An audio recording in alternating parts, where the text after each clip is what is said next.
This week, we have two shocking guests at Lollybrook and a jolting battle with father and son on either side. And nothing ends well on Outlander Season 7, Episode 7, A Practical Guide for Time Travelers. So I'm just going to jump into these, and I played around with the list quite a bit just to get it down to 4 and 4. Put things on, took them off, but this is what I came up with, so let's just get into it. For my first standout scene, it's going to be Buck's story. Yeah, Buck lets Roger and Brianna know how he got there. He and his family were near the stones at Inverness, and after hearing this crazy noise that sounded like bees and rattled his bones, he went to go check it out. And, well, thanks to the gemstone in his wedding ring, I assume, a band that he was wearing on his finger, he went through the stones and found himself in the future. Unlike Claire going back in time with some sort of reference with her knowledge of the past, he had no idea where he had gone, how he had gotten there, and he was surviving kind of by his wits. Now, for my second standout scene, I've got William in battle. Now, remember, he was about to be sent away on dispatch once again, but he asked to remain with his men, and because of that, he did see his first sign of true battle on the battleground. We see him as he watches his friend die right next to him. It was so quick and without warning. I feel really terrible for poor William in that moment. And because of it being such a shock, he seems to freeze, but just for a second, as his general looks him down, he does get up and throw himself into a fierce battle. And it is almost all hand to hand. Shots are fired at the beginning, but it quickly becomes a battle man on man, and he makes it through. That instinct, I think, took over, but the aftermath was truly gripping. It was a difficult thing to watch him see. And we see young William turning into a young man, growing up before our eyes, because these experiences, they're going to change him. Now, for my third standout scene, I've got a meal with Rob. Oh boy, Rob Cameron. We know he's been up to trouble, kind of watching him closely as he learns a little bit more about Roger and time travel. And we think he might have thought it was a science fiction novel, but probably not. He has looked through Roger's stuff during this meal, and it causes trouble later on. We also find out that Rob, he's a divorcee, and he's a father who doesn't see his son. It may explain why he feels so close to the children there at the house. He's fairly comfortable playing with Jemmy, and it might explain why there seems to be an extra friendliness between he and Brianna, simply because of the situation. He's missing his son, and that's Jemmy's mother. The whole thing is iffy, but there it is. Rob's dinner with them.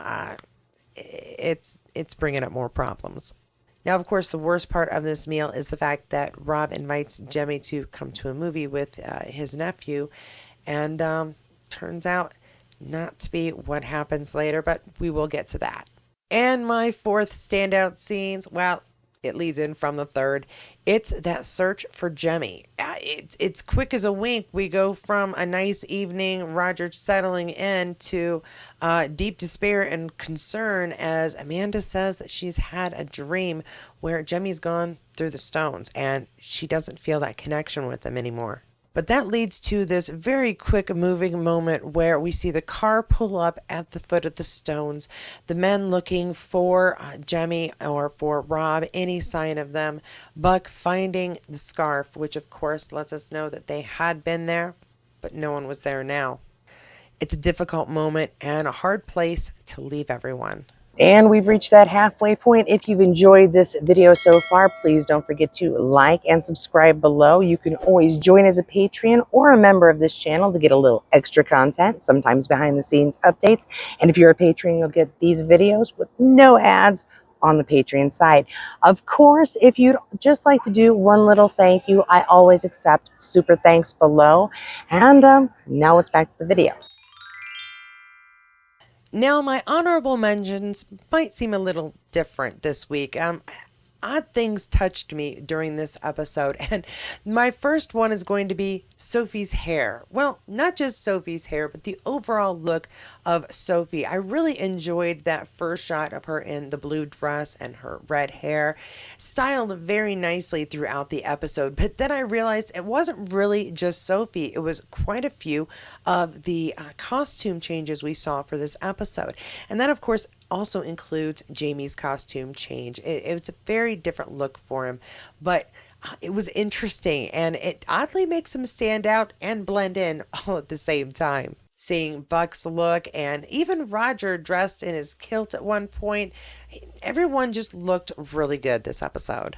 For my second honorable mention, it's going to be aging Claire with the need of spectacles. There's been some comments about how our actors really don't look their age, or at least not the age they're playing. And, well, of course not. They're actors, and makeup can only do so much. Well, so they age them in different ways. Instead of adding tons and tons of wrinkles, we get those white bits of hair in Claire's hair that get added a bit more over the season. And now just the need for spectacles, just like Jamie had when she first came back through the stones. And it is these little details that really make it interesting to watch these episodes. Now, for my third honorable mention, it's going to be Jamie and Claire parting ways yet again. We know they're going to part ways. We hope they're going to come back together. But it's interesting that they just sort of say, all right, if you go and don't come back, you know I'm coming after you. And it's sort of sweet that they are just that meshed together. Now, for my fourth honorable mention, like I said, it might seem a little different, but I have found myself really noticing some of the characters that are part of the plots, but not major characters for the plots. And this week, I'm going to go with Sandy, William's friend who helped Claire last week and helped her get some supplies. This week has fallen, and it was so touching to see the way William reacted. It was heartbreaking. In a split second, he loses this companion that we've seen him go through a little bit with, and it changes his outlook of the battle once it has truly begun. Sometimes these little side characters really bring something to a story that our main characters simply can't. And today, that was Sandy. So at the end, we're left with Mandy's dream as the clues as to what might have happened to Jemmy. Also, of course, the fact that Rob had gone through some papers. Also, of course, the fact that Rob had gone through some papers, leaving yet another clue as to what might have happened. That scarf, things are not looking good. The assumption would be, of course, that Rob took Jemmy through the stones. He would have had to have 2 stones and be able to travel through the stones himself. That scarf is pretty incriminating.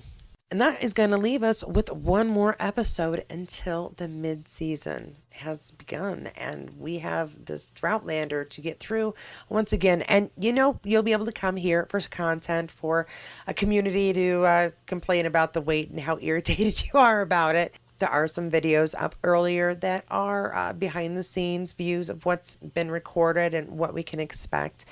There are also some videos going to be coming from this channel concerning when we might expect them, considering what's going on with, the strike. Also expect some videos to come from this channel concerning the strike because that concerns our show and when we'll be seeing it. And don't forget that 8th episode coming out next week is the one Diana was most excited for us to see. So it must be a good one. Hey, real quick, I need to just slide this into the video. Looks like we are not getting a new episode next week. Next Friday will not be the week for the finale. I do apologize for the misinformation. It will be in 2 weeks. So that live stream will happen just a week later after that final episode for the first part of season 7. I'll see you there. And thanks to Bevan Boulder for being the first on my members to let me know. And Ann Fox for being the first of my Patreons to let me know. See you guys in 2 weeks and enjoy your time. On a personal note, I'm finding it really interesting to watch this season having not gotten through my reread of the books. I meant to get through 7 and 8, and I just didn't. So I don't remember everything as clearly. Obviously, with Ian's son, I prove that. But I find myself not being really irritated by the differences and being really interested in the things that I don't recall what happens next. So, to everyone who is still having those issues, maybe don't read the books before the second part of the season and see if a fading memory helps you enjoy it a little bit more if you get irritated by that kind of thing. But that is just me. Please comment below and let me know how it's going with you if you've read the books, if you haven't read them in ages, or if you just read them and you find yourself not bothered by the differences or really irritated by them. If you missed any of the previous reviews, please come check them out here, and I will see you there.